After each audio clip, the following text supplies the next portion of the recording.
This weekend was the Phillips auction. As we expected, the Journe prices were pretty much going to go through the roof. I think the watch that he offered us prior to the auctions was worth around $650, and after the auctions, I think he got an extra $100K. So he sold it to someone else for $750, which is crazy. Anything else that you noted, Garrett, since this morning? So a lot of the watches that went really high at the auction, like the Regency TN, Calendrier, and the vertical turbs, we've had a lot of inquiries already from end clients and also dealers if we still had some in stock. So we're working on some deals with that. Also with residences across the board, because the subscription res, although it was number 2, went for a crazy amount of money. Didn't really know the exact number it would go for. I thought like around 3, a little over 3. It went for $4.5 million.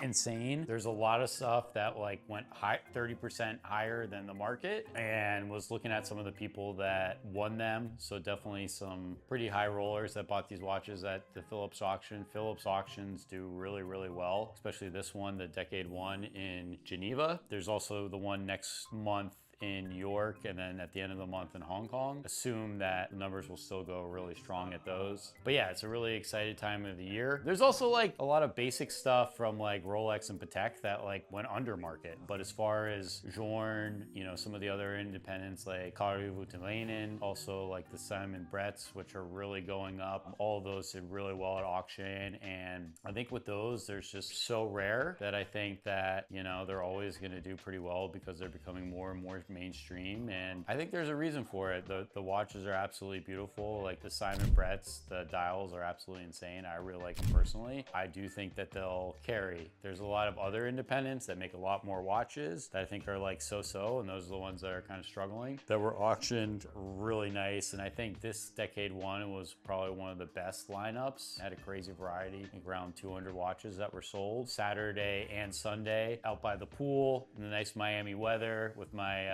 phone, checking out the auctions. It was crazy. It was fun. As a watchaholic, we absolutely love this stuff in this time of the year. I think the numbers exceeded our expectations 100%. The ruthenium dial, Tokyo Calendrier, people would say, that's kind of like what we expected it would go for. But if you look at the conditions of the actual watch, dials on both of them weren't great. The condition wasn't great. Hit us up if you're interested in some of the rare watches. Prices are still going to be below auction numbers. A lot of them are getting harder and harder to find now. People aren't wanting to sell them. Spending a lot of time up at night trying to source some of these pieces from all over the world. We're also getting in, it's not a Tokyo edition, but it's a Hong Kong edition Chronograph, which is also titanium with a touch of rose. The Hong Kong's limited to 20 pieces. There's like the Paris limited to 10, the Tokyo and Geneva all together is limited to 50 pieces versus Calendrier is limited to 99. So we're going to be getting one of those in exceptional condition. So if you've been waiting for one of those, hit us up. It's coming in complete set. We should have it next week. So you'll see some content posted on our website of it soon. What was most surprising to you as far as sale price? Honestly, I wasn't surprised by anything. I just feel like over the last couple of weeks, maybe we've been underselling some of our stuff. And I think with that, we're gonna raise a bit of our prices, but I think there's gonna be less buying opportunities because everyone's gonna be asking crazy prices, maybe. 100% right now, the prices are gone up. But here at G&G, we always wanna be very fair and, you know, sell at what we think is the market price. We're not trying to hit runs with anyone. We're going to be selling at what we think's right, our margin scheme, because one sale is a sale. I mean, it's not like that number can hit again. And we've also seen it the other way around in the auction. I think last year there was a Plaque Gray Resonance that went really low, and shortly after those went through the moon. So it could go even higher. It's hard to say, but whatever the sales at the auctions go for, we're, you know, do our best judgment of the pricing of the market at the current moment and be offering at a fair price. There are some dealers out there that are already asking slightly under on the vertical turb black label at $925 and went for $950. I don't think that that's the correct price for the market. You know, the guy at the auction, I think, overpaid a little bit. Definitely because of that, I think, you know, if someone's willing to pay that, the overall number should go up. So when we do get one in hands, it's not going to be that high. I do really love that watch. I see, even though it's still being made right now, you can still get it. Allocations are so slim, and in having that in the boutique on bracelet here recently, really special watch. I love like the dial and the overall aesthetic of it. Throwing on like a red, white, or black strap looks absolutely incredible. I do believe in that watch, and it'll go up over time. Could it be going higher than an auction price at some point? Yeah, maybe.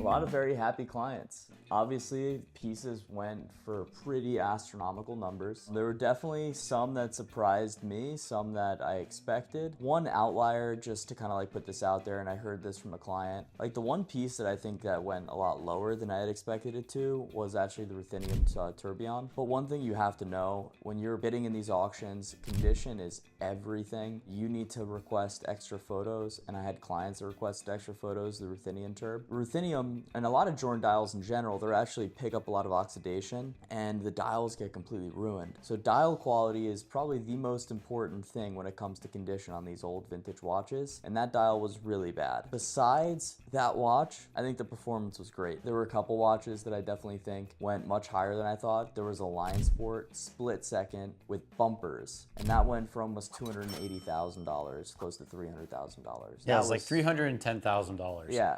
That Crazy. is just out of control. Doesn't make any sense. Like, I like Line Sports. It's something different from Journe. Their bracelets are nice. It's like that frosted bracelet. The sizing's tough. You know, for most people, it's just a really, really big watch. I would say the thing is though, yes, it is big. It's 44 millimeter, but does not wear like a 44 millimeter. If you put that on next to an AP 41 millimeter, the AP 41 millimeter sits larger on your wrist. So if you're looking at that Line Sport mono pusher at that price, what would you price out just like a platinum grade Sovereign Chronograph, you know?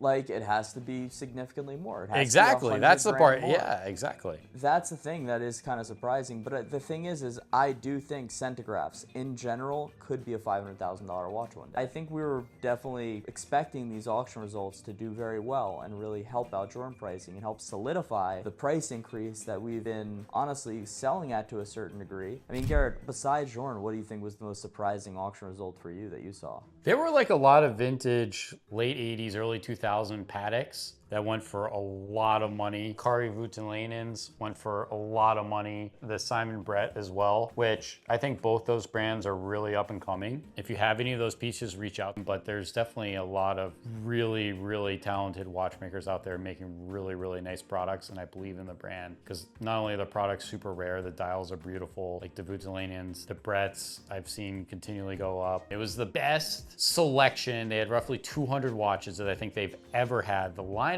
was insane. I think just like the atmosphere being in the auction room or even online was just insane. And people have been waiting for this auction. Like this, you know, Phillips like really kills it, but this is like the auction. So the biggest numbers are gonna come from it. The numbers were absolutely huge. So yeah, we need to adjust our pricing. But like I was saying earlier, one sale doesn't set the market. I think some of them were just too ridiculous, but it gives us some indicators that some of these rarer watches are definitely worth more than we thought. Whether it's a Regency, limited ruthenium, as Lake said, like that ruthenium, the dial wasn't great and still fetched a lot of money. Same with the Tokyo Calandrier. They're worth a lot more than we think they are. I mean, look, I don't think that they're right now worth some of these auction prices because I think they went for a lot, but we're definitely gonna be raising prices on some of them. I think when we go and sell these watches as well, we're gonna sell them based off what we think the market is. We're not like gonna go for like a home run and say, you know, the black vertical turb went for $950, we're gonna sell for $950. I don't think that that's realistic at all. I think it's still sub that. In general, it's great for the brand and for Journe, for us, for our clients. But I think the biggest takeaway I got from it is there's no slowdown. It's not slowing down, not one bit. Because in the last few auctions, you saw a few pieces that you're like,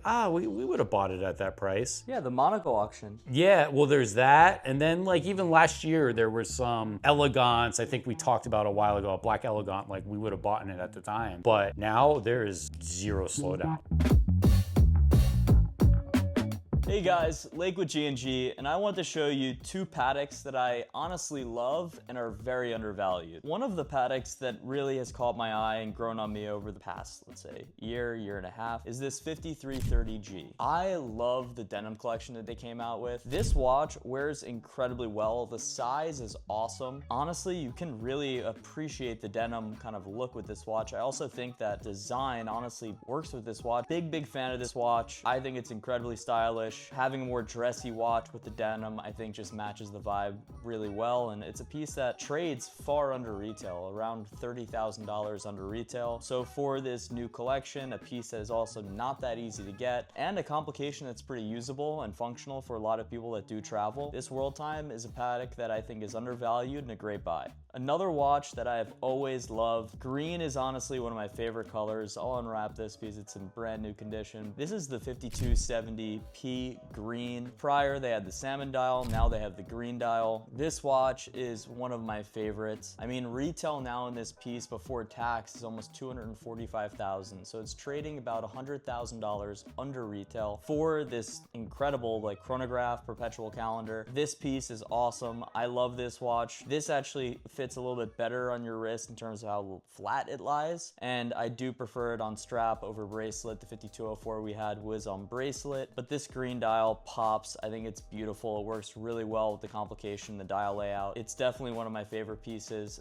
The movement is also incredible on this piece. For $100,000 under retail, I think this watch is a great buy, a great addition to anyone's collection, and one of the best pieces you can get in terms of grand complications at a steep discount. These two watches I think are very undervalued Pateks, great buys, and in terms of just the way I like to dress, obviously you get a little bit of color, which spices them up a bit. I definitely appreciate that, and I'm sure whether you're someone who wants color, wants something a bit more toned down, we have watches for you at G&G. Let's go to my favorite company, FP Journe. So these are two beautiful FP Journes, both in the very rare boutique edition version of this watch. So here we have a boutique RDM and a boutique UTC. So obviously the boutique is going to be a black dial with rose gold. Basically, you have boutique, which is black dial rose gold, and black label, which is platinum black dial. I love these watches. I think the boutique edition works incredibly well with both of these timepieces. On my right hand, we got the boutique RDM. The boutique RDM is a really special piece. Now, number one, you have a lot of empty space in the dial, which I think pretty gorgeous for this watch. I think the rose actually benefits having the more empty space in the dial. The RDM is just an iconic watch for Journe. It's the first automatic movement watch they kind of came out with. The UTC is pretty similar. The only difference is you have this globe down here, which is a GMT function. Also a very beautiful watch. The UTC, the globe on the UTC adds a burst of color, which is really special. And you are not going to see colors like that on Journes. Usually they're a lot more, I guess you could say simple, and the globe definitely adds pop, which I appreciate. Both of these watches are incredibly rare, incredibly good investments. If you've seen the auctions recently, these watches are popping off. And here are two very collectible pieces that I guarantee you are going to go up in the future. If you're interested in Journe or other investment pieces, please come by and check out G&G Timepieces. We have these two Journes amongst others that'll definitely catch your eye.